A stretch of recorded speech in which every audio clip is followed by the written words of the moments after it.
Hello friends, welcome to my channel standard ಮಹಾರಂಜನೆ. Friends, ನೀವು ಇನ್ನೂ ನಮ್ಮ ಚಾನಲ್ಗೆ ಸಬ್ಸ್ಕ್ರೈಬ್ ಆಗಿಲ್ಲ ಅಂತಂದರೆ ಈಗಲೇ ಸಬ್ಸ್ಕ್ರೈಬ್ ಆಗಿ ಪಕ್ಕದ ಬೆಲ್ ಐಕಾನ್ನ ಕ್ಲಿಕ್ ಮಾಡಿ. ಪುಟ್ಟಕ್ಕನ ಮಕ್ಕಳು ಧಾರಾವಾಹಿಯ ಸೋಮವಾರದ ಸಂಚಿಕೆಯಲ್ಲಿ ಮೊದಲಿಗೆ ಬಂಗಾರಮ್ಮ ಅವರು ವಸುಗೆ ಅಂತ ತಂದಿರೋ ಹಣ್ಣುಗಳನ್ನ ಕೊಡೋಕ್ಕೆ ಅಂತ ಹೋಗ್ತಾರೆ. ಆಗ ನಂಜಮ್ಮ ವಸು ಅದನ್ನು ತಗೊಬೇಡ ಅಂತ ಹೇಳ್ತಾರೆ. ಅವ್ರ ಮಾತು ಕೇಳಿ ಎಲ್ರಿಗೂ ಆಶ್ಚರ್ಯ ಆಗುತ್ತೆ. ಆಗ ನಂಜಮ್ಮ ತಪ್ಪು ತಿಳ್ಕೊಬೇಡಿ, ನೀವೇ ಒಳಗೆ ಬಂದು ಕೊಡಲಿ ಅಂತ ಹಂಗೆ ಹೇಳಿದ್ದು ಅಷ್ಟೇ. ಅಲ್ಲ ಕಣವ ಸ್ನೇಹ, ನಿಮ್ಮ ಅಣ್ಣಯ್ಯನ ಮನೆ ಒಳಗಡೆ ಬರೋದಕ್ಕೆ ನಿಂಗೆ ಸಂಕೋಚನ ಅಂತ ಕೇಳ್ತಾರೆ. ಆಗ ಸ್ನೇಹ ಆ ರೀತಿಯೆಲ್ಲ ಏನೂ ಇಲ್ಲ, ಅತ್ತೆಗೆ ಇಲ್ಲೇ ಒಂದು ಮೀಟಿಂಗ್ ಇತ್ತು, ಹೇಗಿದ್ರು ಇದೇ ದಾರಿಲಿ ಹೋಗ್ತಿದ್ದೀವಲ್ಲ ಅಂತ ಹೊಸ ಹೊತ್ತಿಗೆ ಮಾತಾಡ್ಸ್ಕೊಂಡು ಹೋಗೋಣ ಅಂತ ಬಂದ್ವಿ ಅಷ್ಟೇ ಅಂತ ಹೇಳ್ತಾರೆ. ಆಗ ನಂಜಮ್ಮ, ನೀವು ಈ ರೀತಿ ಹೊರಗಡೆನೇ ನಿಂತ್ಕೊಂಡು ಮಾತಾಡ್ಕೊಂಡು ಹೋಗ್ತೀನಿ ಅಂತಂದರೆ ನಾನು ಬಿಟ್ಬಿಡ್ತೀನ, ಮನೆಯೊಳಗಡೆ ಬಂದು ಕಾಫಿ ಗೀಫಿ ಕುಡಿದು ಸೀಮಂತ ಯಾವಾಗ ಅಂತ ಕೇಳ್ಕೊಂಡು ಹೋಗಬೇಕು ತಾನೇ ಅಂತ ಹೇಳ್ತಾರೆ. ಆಗ ಬಂಗಾರಮ್ಮರು, ಸರಿ ಸೀಮಂತ ಯಾವಾಗ ಮಾಡಬೇಕು ಅಂತ ಅಂದ್ಕೊಂಡಿದ್ದೀರಾ ಅಂತ ವಸುನ ಪ್ರಶ್ನೆ ಮಾಡ್ತಾರೆ. ಆಗ ನಂಜಮ್ಮ, 500 ಇನ್ನೊಂದು 2-3 ದಿನದಲ್ಲಿ ಒಳ್ಳೆ ದಿನ ಗೊತ್ತು ಮಾಡ್ತೀನಿ ಅಂತ ಹೇಳೋರೆ ಅಂತಾರೆ. ಆಗ ಬಂಗಾರಮ್ಮ, ಸರಿ ಕಣವ ವಸು ಅಂತ ಹೇಳ್ತಾರೆ. ಆಗ ವಸು, ಅವ್ವ ಸ್ನೇಹ, ನನಗೋಸ್ಕರ ಆದರೂ ಒಳಗೆ ಬಂದು ಕಾಫಿ ಕುಡ್ಕೊಂಡು ಹೋಗಿ ಅಂತ ಹೇಳ್ತಾರೆ. ಆಗ ನಂಜಮ್ಮ, ಅದು ಹೆಂಗೆ ಬರ್ತಾರೆ ವಸು, ಶಶಿಕಲಾ ನಮ್ಮ ಮನೆ ಒಳಗಡೆ ಇರೋವಾಗ ಬಂಗಾರಮ್ಮ ತಾನೇ ಹೆಂಗೆ ಒಳಗೆ ಬರ್ತಾಳೆ ಹೇಳೋ, ಅಲ್ವಾ ಬಂಗಾರಮ್ಮ ಅಂತ ಕೇಳ್ತಾರೆ. ಆಗ ಬಂಗಾರಮ್ಮವ್ರಿಗೆ ಆಶ್ಚರ್ಯ ಆಗುತ್ತೆ. ಅದೇ ಸಮಯದಲ್ಲಿ ಶಶಿಕಲಾ ಅವರು ಕಾಫಿ ತಗೊಂಡು ಅಲ್ಲಿಗೆ ಬರ್ತಾರೆ. ಆಗ ಬಂಗಾರಮ್ಮವರು ಕೋಪದಿಂದ, ಇವಳನ್ನ ಯಾಕೆ ಇನ್ನೂ ಮನೇಲಿ ಇಟ್ಕೊಂಡಿದ್ದೀರಾ, ಇವಳು ಉಂಡು ಮನೆಗೆ 2 ಬಗ್ಗೆ ಅಂತೋಳು, ವಿಶ್ವಾಸಕ್ಕೆ ಮತ್ತು ನಂಬಿಕೆಗೆ ಪೆಟ್ಕೊಡೋ ಅಂತೋಳು, ಮೊದಲು ಇವಳನ್ನ ಮನೆಯಿಂದ ಹೊರಗಾಕಿ ಅಂತ ಹೇಳ್ತಾರೆ. ಆಗ ನಂಜಮ್ಮ, ಹಾಕ್ಬೇಕಿತ್ತು ಬಂಗಾರಮ್ಮ, ಆದರೆ ಏನು ಮಾಡೋದು, ನನ್ನನ್ನೇ ನಂಬ್ಕೊಂಡು ನಮ್ಮ ಮನೆವರೆಗೂ ಬಂದವಳೆ, ನೀವು ಬೇರೆ ಮನೆಯಿಂದ ಆಚೆ ಹಾಕಿದ್ದೀರಾ, ಹಿಂಗಿರುವಾಗ ಇವಳು ತಾನೇ ಹೆಣ್ಣೆಂಗ್ಸು, ಇನ್ನೆಲ್ಲೋಗಿ ಜೀವನ ಮಾಡ್ತಾಳೆ ಹೇಳು, ನಮ್ಮ ಅತ್ತಿಗೆಗೆ ನಾನು ದ್ರೋಹ ಮಾಡಿಬಿಟ್ಟಿದ್ದೀನಿ ಅಂತ ಹೇಳಿ ನನ್ನ ಹತ್ರ ಕೂಡ ಕ್ಷಮೆ ಕೇಳಿದ್ಲು. ಪಾಪ ಎಲ್ಲರಂಗೆ ಇವಳ ಮಗಳು ಜೀವನ ಮಾಡೋಕ್ಕೆ ಆಗಿಲ್ವಲ್ಲ ಅನ್ನೋ ಬೇಸರದಲ್ಲಿ ಹಂಗೆಲ್ಲ ಮಾಡಿಬಿಟ್ಟವಳೆ, ಇನ್ಯಾವತ್ತೂ ಕೂಡ ಆ ರೀತಿ ತಪ್ಪು ಮಾಡೋಕ್ಕಿಲ್ಲ ಅಂತ ನನ್ನ ಹತ್ರ ಕೂಡ ಪ್ರಮಾಣ ಮಾಡೋಳೆ ಬಂಗಾರಮ್ಮ, ಇದೊಂದು ಸರಿ ದೊಡ್ಡ ಮನ್ಸು ಮಾಡಿ ನೀನು ಇವಳನ್ನ ಕ್ಷಮಿಸ್ಬಿಡು ಅಂತ ಹೇಳ್ತಾರೆ. ಆಗ ಶಶಿಕಲಾ ಅದಕ್ಕೆ, ದಯವಿಟ್ಟು ನನಗೆ ಕ್ಷಮಿಸ್ಬಿಡಿ ಅಂತ ಹೇಳ್ತಾರೆ. ಆಗ ಬಂಗಾರಮ್ಮ ಏನು ಮಾತಾಡದೆ ಕೋಪದಿಂದ ಕೈ ತೋರಿಸ್ತಾರೆ. ಶಶಿಕಲಾ ಸುಮ್ಮನಾಗ್ತಾರೆ. ಆಗ ಬಂಗಾರಮ್ಮವರು, ಹೊಸ ದಿನಗಳು ತುಂಬ್ತಾವೆ, ನೀನು ಸ್ವಲ್ಪ ಹುಷಾರು ಅಂತ ಹೇಳ್ತಾರೆ. ಆಗ ನಂಜಮ್ಮ, ಬಂಗಾರಮ್ಮ, ನಿನ್ನ ಮಗಳಿಗೆ ಮತ್ತು ಅವಳ ಮಗಿಗೆ ಏನೂ ಆಗದಿರೋ ರೀತಿ ನೋಡ್ಕೊಳ್ಳೋ ಜವಾಬ್ದಾರಿ ನಂದು, ಮತ್ತು ಸುತ್ತಮುತ್ತ ಯಾರೂ ಕೂಡ ಮಾಡಿರಬಾರ್ದು, ನನ್ನ ಸೊಸೆ ಸೀಮಂತನ ಆ ರೀತಿ ಮಾಡ್ತೀನಿ, ನೋಡಿದವರು ಬಾಯಿ ಮೇಲೆ ಬೆರಳಿಕ್ಕೊಬೇಕು, ಆ ರೀತಿ ನನ್ನ ಸೊಸೆ ಸೀಮಂತನ ಮಾಡಿಲ್ಲ ಅಂತಂದರೆ ನನ್ನ ಹೆಸರು ನಂಜಮ್ಮನೆ ಅಲ್ಲ ಅಂತ ಹೇಳ್ತಾರೆ. ಆಗ ಬಂಗಾರಮ್ಮರು, ಸರಿ ವಸು, ನಾವಿನ್ನ ಹೋಗಿ ಬರ್ತೀವಿ, ಹುಷಾರು ಅಂತ ಹೇಳಿ ಸ್ನೇಹನ ಕರ್ಕೊಂಡು ಅಲ್ಲಿಂದ ಹೋಗ್ತಾರೆ. ನಂಜಮ್ಮ ಮತ್ತು ಶಶಿಕಲಾ ಇಬ್ಬರು ಕೂಡ ವಸುನೇ ನೋಡ್ತಾ ನಗ್ತಿರ್ತಾರೆ. ಮತ್ತು ಇಲ್ಲಿ ಕಾಲೇಜಲ್ಲಿ ಲೆಕ್ಚರರು ಸ್ಟೂಡೆಂಟ್ಸು ಸಾಲ್ವ್ ಮಾಡಿರೋ ಪೇಪರ್ಸ್ನೆಲ್ಲ ಕೊಡ್ತಿರ್ತಾರೆ. ಮೊದಲಿಗೆ ಶಿವಾನಿನ ಕರೆದು ಚೆನ್ನಾಗಿ ಮಾಡಿದ್ಯಾ, ಗುಡ್ ಅಂತ ಹೇಳ್ತಾರೆ. ಆಮೇಲೆ ಪುರುಷಿನ ಕರೆದು ನೀನು ಇನ್ನೂ ಸ್ವಲ್ಪ ಇಂಪ್ರೂವ್ ಆಗಬೇಕು ಅಂತ ಹೇಳ್ತಾರೆ. ಅದಾದಮೇಲೆ ಸುಮಾನ ಹೆಸರು ಕರೀತಾರೆ. 2-3 ಸರಿ ಕರೆದ್ರೂ ಕೂಡ ಸುಮಾ ಏನು ರೆಸ್ಪಾನ್ಸ್ ಮಾಡದೆ ಏನೋ ಯೋಚನೆ ಮಾಡ್ತಾ ಕೂತಿರ್ತಾರೆ. ಆಮೇಲೆ ಅವ್ರ ಪಕ್ಕದಲ್ಲಿ ಕೂತಿರೋ ಸ್ಟೂಡೆಂಟು, ಸುಮಾ ಮೇಡಮ್ ಕರೀತಿದ್ದಾರೆ ನೋಡು ಅಂತ ಹೇಳ್ತಾರೆ. ಆಗ ಸುಮಾ ಎದ್ದೋಗ್ತಾರೆ. ಆಗ ಲೆಕ್ಚರರ್, ನೋಡು ಸುಮಾ, ನೀನು ಎಂಥ ಸ್ಟೂಡೆಂಟು, ಎಷ್ಟು ಚೆನ್ನಾಗಿ ಓದ್ತೀಯ ಅಂತ ಗೊತ್ತಿದೆ, ಆದರೆ ನೀನು ಇನ್ನು ಮುಂದೆ ಚೆನ್ನಾಗಿ ಓದಬೇಕು, ಯಾಕೆ ಅಂತಂದರೆ ನಿನಗೆ ಹೊಸದಾಗಿ ಕಾಂಪಿಟೇಟರ್ ಬಂದಿದ್ದಾರೆ ಅಂತ ಹೇಳ್ತಾರೆ. ಸರಿ ಅಂತ ಹೇಳಿ ಸುಮಾ ಪೇಪರ್ನ ತೊಗೊಂಡೋಗಿ ಕೂತ್ಕೋತಾರೆ. ಅದು ನೆಕ್ಸ್ಟ್ ಮೇಡಮು ಸಚಿನ್ ಅಂತ ಹೆಸರು ಕರೀತಾರೆ. ಆಬ್ಸೆಂಟ್ ಅಂತ ಹೇಳ್ತಾರೆ. ಅಲ್ಲ, ಮೊದಲೇ ಅವನು ಲೇಟ್ ಅಡ್ಮಿಷನ್ನು, ಈ ರೀತಿ ಕ್ಲಾಸ್ಗೆ ಮಿಸ್ ಆಗಬಾರ್ದು ಅಂತ ಹೇಳಿದ್ದೆ ಅಲ್ವಾ ಅಂತ ಹೇಳ್ತಾರೆ. ಆಗ ಶಿವಾನಿ ಎದ್ದು ನಿಂತ್ಕೊಂಡು, ಮೇಡಮ್ ಸಚಿನ್ ಇವತ್ತು ಮಾತ್ರ ಅಲ್ಲ, ಇನ್ನು ಯಾವತ್ತೂ ಕೂಡ ಕಾಲೇಜ್ಗೆ ಬರೋದು ಡೌಟ್ ಅಂತ ಅನ್ನಿಸ್ತಿದೆ ಅಂತ ಹೇಳ್ತಾರೆ. ಆಗ ಲೆಕ್ಚರರು, ಇಲ್ಲ ಶಿವಾನಿ, ಸಚಿನ್ ಅಂತ ಬ್ರಿಲಿಯಂಟ್ ಸ್ಟೂಡೆಂಟು ನಮ್ಮ ಕಾಲೇಜ್ಗೆ ತುಂಬಾ ಅವಶ್ಯಕತೆ ಇದೆ, ಅವನು ತುಂಬ ಚೆನ್ನಾಗಿ ಪ್ರಾಬ್ಲಮ್ಸ್ನೆಲ್ಲ ಸಾಲ್ವ್ ಮಾಡಿದ್ದಾನೆ ಅಂತ ಹೇಳ್ತಾರೆ. ಆಗ ಶಿವಾನಿ, ಹೌದು ಮೇಡಮ್, ಅವನು ಅಂತ ಒಳ್ಳೆ ಸ್ಟೂಡೆಂಟ್ ಅಂತ ಜಲಸ್ ಪಟ್ಟು ನಮ್ಮ ಕ್ಲಾಸಲ್ಲಿ ಇರೋರು ಒಬ್ಬರು ಅವನನ್ನು ಊಟಕ್ಕೆ ಅಂತ ಮನೆಗೆ ಕರ್ಕೊಂಡೋಗಿ ಅವ್ರ ಅಮ್ಮನ ಹತ್ರ ಕಪಾಳಕ್ಕೆ ಹೊಡೆದು ಕಳಿಸಿದ್ದಾರೆ. ಅದೇ ಅವಮಾನದಿಂದ ಅವನಿವತ್ತು ಕಾಲೇಜ್ಗೂ ಬಂದಿಲ್ಲ. ಫೋನ್ ಮಾಡಿದ್ರೆ ಅವನ ಮೊಬೈಲ್ ಕೂಡ ಸ್ವಿಚ್ ಆಫ್ ಅಂತ ಬರ್ತಿದೆ. ಮೋಸ್ಟ್ಲಿ ಇದೇ ಅವಮಾನಕ್ಕೆ ಅವನು ಸೂಸೈಡ್ ಅಟೆಂಪ್ಟ್ ಮಾಡಿರಬೇಕು ಅಂತ ನಮ್ಮೆಲ್ರಿಗೂ ಅನಿಸ್ತಿದೆ ಮೇಡಮ್ ಅಂತ ಹೇಳ್ತಾರೆ.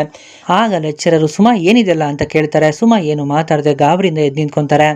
ಆಗ ಪುರುಷಿ, ಇಲ್ಲ ಮೇಡಮ್, ಶಿವಾನಿ ಹೇಳಿರೋ ಹಾಗೆ ಏನೂ ಆಗಿಲ್ಲ, ಅದೊಂದು ಸಣ್ಣ ಗಲಾಟೆ ಅಷ್ಟೇ, ಶಿವಾನಿ ಹೇಳ್ದಂಗೆ ಸಚಿನ್ ಏನು ಮಾಡ್ಕೊಂಡಿರೋಕ್ಕಿಲ್ಲ ಅಂತ ಹೇಳ್ತಾರೆ. ಆಗ lecturer, college life golden life ಅಂತ ಹೇಳ್ತಾರೆ, ದಯವಿಟ್ಟು ಅದನ್ನು ಹಾಳು ಮಾಡ್ಕೊಳ್ಳೋಕ್ಕೆ ಹೋಗಬೇಡಿ, ಮತ್ತು ಸುಮಾ ನೀನು ಯೋಚನೆ ಮಾಡೋಕ್ಕೆ ಹೋಗಬೇಡ, ಸಚಿನ್ನು ಸ್ಪೋರ್ಟ್ಸ್ಮನ್ ಸ್ಪಿರಿಟ್ ಇರೋಂಥ ಹುಡುಗ, ಆ ರೀತಿ ಕೆಟ್ಟದಾಗೆಲ್ಲ ಯೋಚನೆ ಮಾಡಿರೋಕ್ಕೆ ಸಾಧ್ಯನೇ ಇಲ್ಲ, ಮತ್ತು ಅವ್ನ ಕಾಲೇಜ್ಗೆ ಬಂದರೆ ಸ್ಟಾಫ್ ರೂಮ್ಗೆ ಕಳಿಸಿ ಅಂತ ಹೇಳಿ ಅಲ್ಲಿಂದ ಹೋಗ್ತಾರೆ.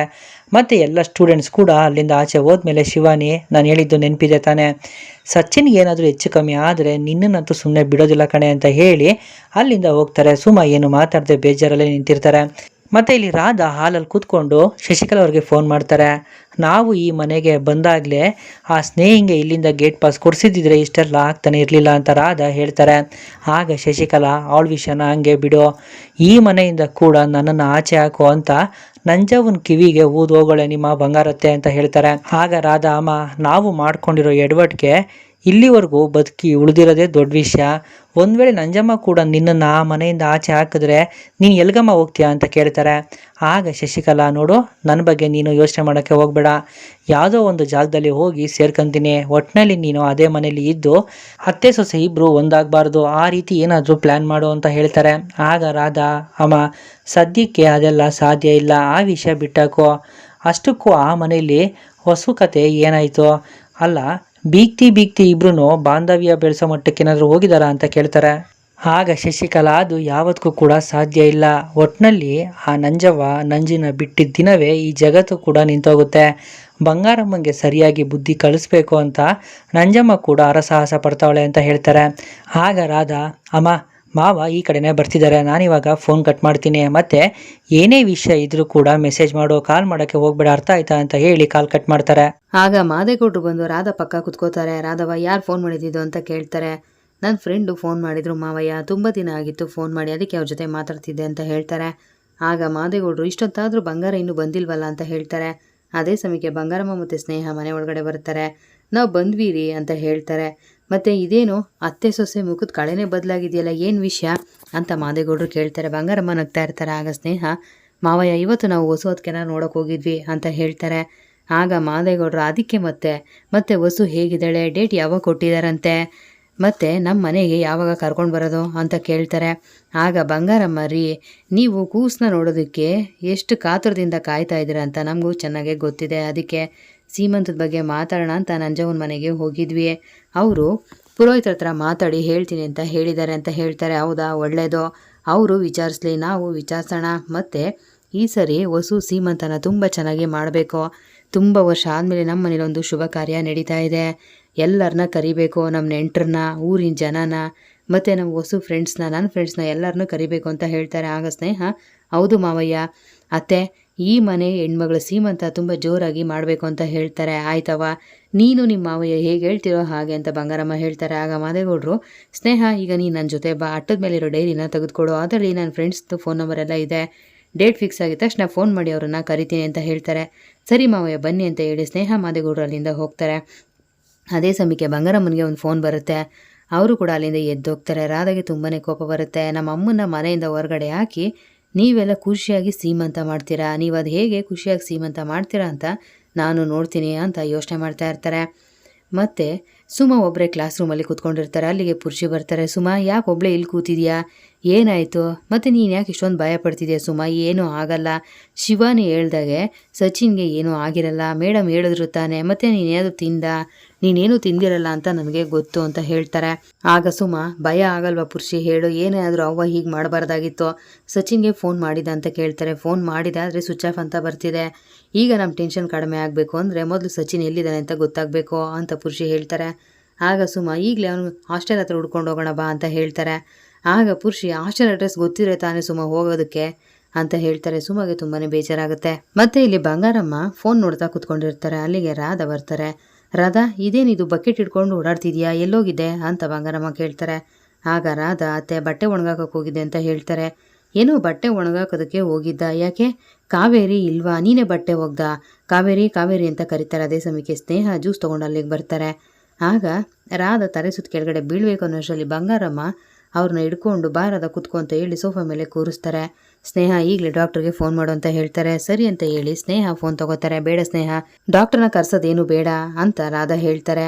ಆಗ ಬಂಗಾರಮ್ಮ, ಸ್ನೇಹ ಆ ಜ್ಯೂಸ್ ಕೊಡಿಲಿ ಅಂತ ಹೇಳಿ ಆ ಜ್ಯೂಸನ್ನ ತೊಗೊಂಡು ರಾಧಾಗೆ ಕುಡಿಸ್ತಾರೆ. ಆಗ ರಾಧಾ, ನಿನ್ನ ನೋಡ್ತಾ ಇದ್ರೆ ತುಂಬ ಸುಸ್ತಾಗಿರೋ ಹಾಗೆ ಕಾಣ್ತಾ ಇದೆ, ಯಾಕೆ ಏನಾಯಿತು ಅಂತ ಬಂಗಾರಮ್ಮ ಕೇಳ್ತಾರೆ. ಆಗ ರಾಧಾ, ನಾನು ಬೆಳಗ್ಗೆಯಿಂದ ಏನು ತಿಂದಿಲ್ಲ ಅತ್ತೆ, ಅದಕ್ಕೆ ಅಂತ ಹೇಳ್ತಾರೆ. ಏನ್ ಹೇಳ್ತಿದ್ಯಾ ರಾಧಾ ನೀನು? ಯಾರಾದ್ರೂ ಇಷ್ಟೊತ್ತು ತನಕ ಊಟ ತಿಂದೇ ಇರ್ತಾರೆ ಹೇಳೋ? ಏನಾದ್ರು ತಿನ್ಬೇಕಲ್ವಾ ನೀನು? ಈಗ ಅಂಥದ್ದು ಏನಾಯ್ತು ಅಂತ ಬಂಗಾರಮ್ಮ ಕೇಳ್ತಾರೆ. ಅತ್ತೆ, ನಿಮಗೆ ನನ್ನ ಮೇಲೆ ಸ್ವಲ್ಪ ಕೂಡ ಕೋಪ ಇಲ್ವಾ ಅಂತ ರಾಧಾ ಕೇಳ್ತಾರೆ. ಕೋಪನ ಯಾಕೆ ಹೀಗೆ ಕೇಳ್ತಾ ಇದೆಯಾ? ಓಹೋ, ನೀನು ಇನ್ನೂ ಆ ವಿಷಯನ ಮನ್ಸಿಗೆ ಹಚ್ಕೊಂಡು ಕೊರಗ್ತಾ ಇದೆಯಾ ಅಂತ ಬಂಗಾರಮ್ಮ ಹೇಳ್ತಾರೆ. ಮತ್ತೆ ರಾಧಾ ಏನೂ ಮಾತಾಡದೆ ಸುಮ್ಮನೆ ಇರ್ತಾರೆ. ಸ್ನೇಹಗೆ ತುಂಬಾ ಕೋಪ ಬರುತ್ತೆ. ನೋಡು ರಾಧಾ, ನೀನು ಆ ವಿಷಯನ ಮನ್ಸಿಗೆ ಹಚ್ಕೊಂಡು ಕೊರಗಬೇಡ, ಅದನ್ನು ಮರೆತು ಆರಾಮಾಗಿರೋ ಅಂತ ಬಂಗಾರಮ್ಮ ಹೇಳ್ತಾರೆ. ಆಗ ರಾಧಾ, ಮರೆಯೋಂಥ ವಿಷಯನ ಅತ್ತೆ ಅದು. ನಮ್ಮಮ್ಮ ಮಾಡಿರೋ ಕೆಲಸಕ್ಕೆ ಈ ಜನ್ಮ ಪೂರ್ತಿ ನಿಮ್ಮ ಚಪ್ಪಲಿಯಾಗಿ ಸೌದ್ರು ಪಾಪ ಕಳಿಯಲ್ಲ ಅತ್ತೆ ಅಂತ ಹೇಳ್ತಾರೆ. ರಾಧವ, ನೀನು ಇಷ್ಟೊಂದು ನೊಂದ್ಕೋಬೇಡ, ಸಮಾಧಾನ ಮಾಡ್ಕೋ. ಕೆಲವೊಂದು ವಿಷಯ ಚಿಕ್ಕವ್ರಿಗೆ ಅರ್ಥ ಆದಷ್ಟು ದೊಡ್ಡವ್ರಿಗೆ ಅರ್ಥ ಆಗಲ್ಲ. ನಿನಗೆ ನಿಮ್ಮ ಅವನ್ನ ನೋಡಬೇಕು ಅಂತ ಅನ್ನಿಸ್ತಾ ಇದೆಯಾ ಅಂತ ಬಂಗಾರಮ್ಮ ಹೇಳ್ತಾರೆ. ಚೇಚೆ ಇಲ್ಲ ಅತ್ತೆ, ನನಗೇನು ಆ ಥರ ಅನ್ನಿಸ್ತಾ ಇಲ್ಲ. ಇಂಥ ತಂಪೊತ್ತಿನಲ್ಲಿ ಅವಳ ಬಗ್ಗೆ ನೆನೆಸ್ಕೊಳ್ಳೋಕ್ಕೂ ನನಗೆ ಇಷ್ಟ ಇಲ್ಲ. ಮತ್ತು ಇನ್ನು ಮುಂದೆ ನನಗೆ ನೀವೇ ಅಮ್ಮ ಅಂತ ಆವತ್ತೇ ಹೇಳದ್ನಲ್ಲ. ಇನ್ನು ಮುಂದೆ ನಮ್ಮ ಅಮ್ಮನ ಬಗ್ಗೆ ಈ ಮನೇಲಿ ಮಾತಾಡೋದು ಬೇಡ. ಈ ಮನೆಗೆ ಬೇಡದೇ ಇರೋ ವ್ಯಕ್ತಿ ಆಗಲಿ ವಿಷಯ ಆಗಲಿ ನನಗೂ ಬೇಡ ಅತ್ತೆ ಅಂತ ಹೇಳ್ತಾರೆ. ಆಗ ಬಂಗಾರಮ್ಮ, ಆಯಿತು ಬಿಡವ, ಇದೇ ಕೊನೆ, ಇನ್ಯಾವತ್ತು ನಾನು ನಿಮ್ಮ ಅವನ ಬಗ್ಗೆ ಮಾತಾಡಲ್ಲ. ಈಗ ಜ್ಯೂಸ್ ಕುಡಿದು ಸ್ವಲ್ಪ ಹೊತ್ತು ವಿಶ್ರಾಂತಿ ಮಾಡೋ. ಮತ್ತು ಸ್ನೇಹ, ರಾಧನ ಸ್ವಲ್ಪ ನೋಡ್ಕೋ. ಪಕ್ದೂರ್ ಪಟೇಲ್ರು ದೇವಸ್ಥಾನ ಬಗ್ಗೆ ಮಾತಾಡೋದಕ್ಕೆ ಬರ್ತಾ ಇದ್ದಾರೆ. ನಾನು ಹೋಗಿ ಮಾತಾಡ್ಕೊಂಡು ಬರ್ತೀನಿ. ಸ್ವಲ್ಪ ಹೊತ್ತಾದ್ಮೇಲೆ ಕಾವೇರಿ ಹತ್ರ 15 ಲೋಟ ಜ್ಯೂಸ್ನ ಕಳಿಸ್ಕೊಡು ಅಂತ ಹೇಳಿ ಬಂಗಾರಮ್ಮ ಅಲ್ಲಿಂದ ಹೋಗ್ತಾರೆ. ಬಂಗಾರಮ್ಮ ಹೋಗಿದ ತಕ್ಷಣ ರಾಧಾ ನಗ್ತಾ ಇರ್ತಾರೆ. ಕಾಲ್ ಮೇಲೆ ಕಾಲು ಹಾಕೊಂಡು ಕುತ್ಕೊಂಡು ಜ್ಯೂಸ್ ಕುಡಿದು ಆ ಗ್ಲಾಸ್ನ ಎತ್ತಾಕ್ತಾರೆ. ಆಗ ಸ್ನೇಹ ಅವ್ರನ್ನೇ ನೋಡ್ತಾ ಇರ್ತಾರೆ. ಏನು ಹಾಗೆ ನೋಡ್ತಿದ್ಯಾ? ಹೇಗೆ ಒಡೆದೋಗಿರೋ ಗ್ಲಾಸ್ನ ಜೋಡ್ಸೋಕ್ಕಾಗಲ್ವೋ ಹಾಗೆ ನಿನ್ನ ಮತ್ತು ಅತ್ತೆ ಸಂಬಂಧ. ಇದನ್ನು ಈಗಲೇ ಅರ್ಥ ಮಾಡಿಕೊಂಡ್ರೆ ನಿನಗೆ ಒಳ್ಳೆಯದು. ನೀನೇ ನೋಡ್ದಲ್ಲ, ಅತ್ತೆ ಯಾವತ್ತಿದ್ರು ನನ್ನನ್ನೇ ನಂಬೋದು. ನನಗೆ ಸ್ವಲ್ಪ ಸುಸ್ತಾಯಿತು ಅಂದ ತಕ್ಷಣ ಅತ್ತೆ ಹೇಗೆ ಟೆನ್ಷನ್ ಮಾಡಿಕೊಡ್ರು ಅಂತ ನೀನೇ ನೋಡ್ದಲ್ಲ. ನಾನು ಇನ್ನೂ ಸ್ವಲ್ಪ ಎಮೋಷ್ನಲ್ಲಾಗಿ ಡ್ರಾಮಾ ಮಾಡಿದಿದ್ರೆ ಅತ್ತೆನೇ ಖುದ್ದಾಗಿ ಹೋಗಿ ನಮ್ಮ ಅಮ್ಮನ ಈ ಮನೆ ಕರ್ಕೊಂಡು ಬರ್ತಾ ಇದ್ರು, ಗೊತ್ತಾ ನಿನಗೆ ಅಂತ ರಾಧಾ ಹೇಳ್ತಾರೆ. ರಾಧಾ, ನಿಮ್ಮ ಅಮ್ಮ ಬಂದಿದ್ರೆ ನನಗೆ ಒಳ್ಳೇದೇ ಆಗ್ತಾಯಿತ್ತು ಅಂತ ಸ್ನೇಹ ಹೇಳ್ತಾರೆ. ಆಗ ರಾಧಾ, ಸ್ನೇಹ, ನನ್ನ ಮಾತನ್ನ ಕೇಳಿ ನಿನಗೆ ತಲೆಗಿರಿ ಕೆಟ್ಟೋಯ್ತಾ ಅಥವಾ ಅಂತ ಏನೋ ಹೇಳೋದಕ್ಕೆ ಹೋಗ್ತಾರೆ. ನೋಡು ರಾಧಾ, ನಿನ್ನನ್ನು ನೋಡಿದ್ರೆ ನನಗೆ ಅಯ್ಯೋ ಪಾಪ ಅಂತ ಅನಿಸುತ್ತೆ ಅಂತ ಹೇಳಿ ನಗ್ತಾ ಇರ್ತಾರೆ. ನೋಡು ಸ್ನೇಹ, ಸುಮ್ಮನೆ ನನಗೆ ಕೋಪ ಬರ್ಸ್ಬೇಡ, ಅದೇನು ಹೇಳಬೇಕು ಅಂತ ಇದೆಯೋ ಅದನ್ನು ನೇರವಾಗಿ ಹೇಳೋ ಅಂತ ರಾಧಾ ಕೇಳ್ತಾರೆ. ನೋಡು ರಾಧಾ, ನೀನು ಈ ಮನೆಗೆ ಬರೋಕ್ಕಿಂತ ಮುಂಚೆ ನಾನು ಅತ್ತೆ ಇಂಡೈರೆಕ್ಟಾಗಿ ಮಾತಾಡ್ತಿದ್ವಿ, ಇಂಡೈರೆಕ್ಟಾಗಿ ಕೋಪ ಮಾಡಿಕೊಂಡು ಜಗಳ ಮಾಡ್ತಾಯಿದ್ವಿ. ನೀನು ಬಂದ ಮೇಲೆ ನಾವಿಬ್ಬರು ನೇರವಾಗಿ ನಿಂತು ಮಾತಾಡೋದಕ್ಕೆ, ಜಗಳ ಮಾಡೋದಕ್ಕೆ ಶುರು ಮಾಡಿದ್ವಿ. ಮತ್ತು ನೀನು, ನಿಮ್ಮಮ್ಮ, ರಾಜಿ ಮೂವರು ಸೇರಿ ಪ್ಲ್ಯಾನ್ ಮಾಡಿದ್ರಿ. ಆ ಸಂಚಿಂದ ನಾನು ಅತ್ತೆ ಒಂದಾದ್ವಿ. ಇಷ್ಟು ಸಾಕಲ್ವಾ? ಇನ್ನು ಮುಂದೆ ಅದು ಏನು ಪ್ಲ್ಯಾನ್ ಮಾಡ್ಕೋತೀಯೋ ಮಾಡ್ಕೋ, ಅದೇನು ಸಂಚು ಮಾಡ್ತೀಯೋ ಮಾಡ್ಕೋ. ನೀನು ಮಾಡೋ ಸಂಚಿಂದ ನನ್ನ ಮತ್ತು ಅತ್ತೆ ಸಂಬಂಧ ಇನ್ನೂ ಗಟ್ಟಿಯಾಗ್ತಾ ಹೋಗುತ್ತೆ. ಕನ್ಸು ಕಾಣೋದು ಆರೋಗ್ಯಕ್ಕೆ ಒಳ್ಳೆಯದು. ನೀನು ಕನಸೆಲ್ಲ ಈಡೇರಲಿ ಅಂತ ನಾನು ನಿನಗೆ ವಿಶ್ ಮಾಡ್ತೀನಿ. ಆಲ್ ದಿ ಬೆಸ್ಟ್ ಅಂತ ಹೇಳ್ತಾರೆ. ಬೇಡ ಸ್ನೇಹ, ನನ್ನ ಆಡ್ಕೋಬೇಡ. ನೀನು ನನ್ನ ಮತ್ತು ನಮ್ಮ ಅಮ್ಮನ್ನ ಈ ಮನೆಯಿಂದ ಹೊರಗಡೆ ಹಾಕಬೇಕು ಅಂತ ಹೇಳಿ ಆ ಪದ್ಮನ ಕರ್ಕೊಂಡು ಬಂದು ಸತ್ಯ ಹೇಳಿಸ್ತೆ. ಅದರಿಂದ ಏನಾಯ್ತು ಹೇಳು? ನಮ್ಮ ಅಮ್ಮನ ಮಾತ್ರ ಮನೆಯಿಂದ ಹೊರಗಡೆ ಹಾಕೋ ಹಾಗಾಯಿತು. ನನ್ನನ್ನು ಏನೂ ಮಾಡ್ಕೊಳಕ್ಕಾಗಲಿಲ್ಲ. ಮತ್ತು ಮನೆಯಿಂದ ಆಚೆ ಹಾಕಬೇಕಾಗಿರೋ ನೀನೇ ನನ್ನನ್ನು ಕೈ ಹಿಡಿದು ಮನೆ ಒಳಗಡೆ ಕರ್ಕೊಂಡು ಬಂದೆ. ಅಷ್ಟು ಸಾಕಲ್ವಾ? ಇದರಿಂದನೇ ನಮ್ಮ ಅತ್ತೆ ಮನಸ್ಸನ್ನು ಹೇಗೆ ಗೆಲ್ತೀನಿ ಅಂತ ನೋಡ್ತಾ ಇರು ನೀನು ಅಂತ ಹೇಳ್ತಾರೆ. ಆಗ ಸ್ನೇಹ ನಗ್ತಾ ಇರ್ತಾರೆ. ಬೇಡ ಸ್ನೇಹ, ನನ್ನನ್ನು ಆಡ್ಕೊಂಡು ನಗ್ಬೇಡ ನೀನು ಅಂತ ರಾಧಾ ಹೇಳ್ತಾರೆ. ನಾನು ಆಡ್ಕೊಂಡು ನಗ್ತಾ ಇಲ್ಲ, ನಿನಗೆ ಒಳ್ಳೇದಾಗಲಿ ಅಂತಲೇ ನಾನು ವಿಶ್ ಮಾಡ್ತಾ ಇದ್ದೀನಿ. ನೀನು ಇಷ್ಟು ದಿನ ಪುಟ್ಟಕ್ಕನ ಮಗಳ ಸ್ನೇಹನ ನೋಡಿದ್ಯಾ? ನೀನೇನಾದರೂ ಹಾಗೆ ಮಾಡಿದ್ರೆ ಬಂಗಾರಮ್ಮನ ಸೊಸೆ ಸ್ನೇಹನ ನೋಡಬೇಕಾಗತ್ತೆ, ಹುಷಾರ್. ನೀನು ಈಗ ರೂಮ್ಗೆ ಹೋಗಿ ರೆಸ್ಟ್ ಮಾಡೋ. ಅತ್ತೆ ಮನಸ್ಸನ್ನು ಹೇಗೆ ಗೆಲ್ಲಬೇಕು ಅಂತ ಪ್ಲಾನ್ ಮಾಡಬೇಕು, ಮತ್ತು ರಿಹರ್ಸಲ್ ಮಾಡಬೇಕಲ್ವಾ? ಅದಕ್ಕೆಲ್ಲ ತುಂಬ ಟೈಮ್ ಬೇಕು. ನಾನೊಂದು ಕೆಲಸ ಮಾಡ್ತೀನಿ, ಇನ್ನೂ 2 ಲೋಟ ಜ್ಯೂಸ್ ತಂದು ಕೊಡ್ತೀನಿ, ಅದನ್ನು ಕುಡಿದು ಹೇಗೆ ಗೆಲ್ಲಬೇಕು ಅಂತ ಪ್ಲಾನ್ ಮಾಡ್ಕೋ, ಸರಿನಾ ಅಂತ ಹೇಳಿ ಸ್ನೇಹ ಅಲ್ಲಿಂದ ಹೋಗ್ತಾರೆ. ಅದನ್ನೇ ಕೇಳಿ ರಾಧಾಗೆ ತುಂಬಾ ಕೋಪ ಬರುತ್ತೆ. ಇಲ್ಲಿಗೆ ಪುಟ್ಟಕ್ಕನ ಮಕ್ಕಳು ಧಾರಾವಾಹಿಯ ಸೋಮವಾರ ಸಂಚಿಕೆ ಮುಕ್ತಾಯ ಆಗುತ್ತೆ. ಮುಂದಿನ ವಿಡಿಯೋಗಾಗಿ ದಯವಿಟ್ಟು ಚಾನಲ್ ಸಬ್ಸ್ಕ್ರೈಬ್ ಮಾಡಿ, ವಿಡಿಯೋ ಲೈಕ್ ಮಾಡಿ, ಶೇರ್ ಮಾಡಿ. Thank you.